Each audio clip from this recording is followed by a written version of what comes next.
Maligayang araw sa ating lahat at welcome back na naman dito sa aking munting channel.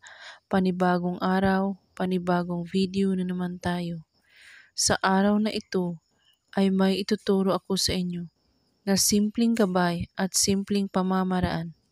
At kung baguhan ka sa channel na ito, ay huwag kalimutang mag-subscribe at i-click ang notification bell para lagi kayong updated sa mga bago kong videos na i-upload.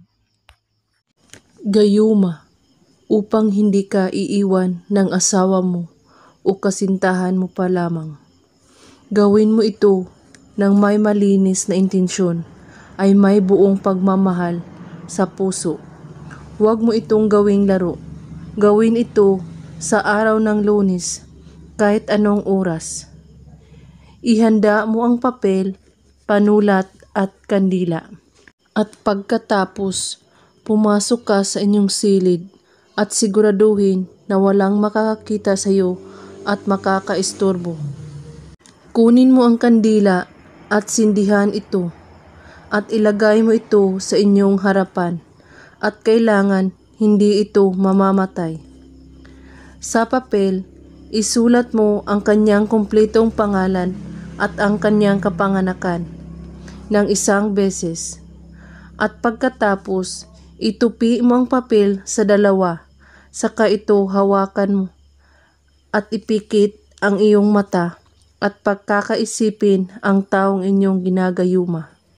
At pakaisipin siya ng lubusan at saka usalin ito ng mahina lamang. Sukuham, lantam, sanitam, kuriyam, dipatan, taloble, usumya, sukuan. 3 beses mo ito ulit-ulitin sa pagbigkas.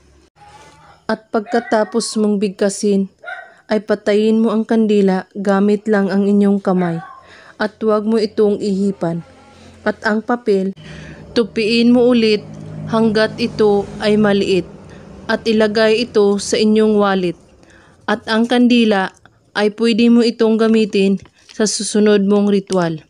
At kailangan ang papel ay hindi ito makikialaman ng iba at kahit sino ay walang makakaalam.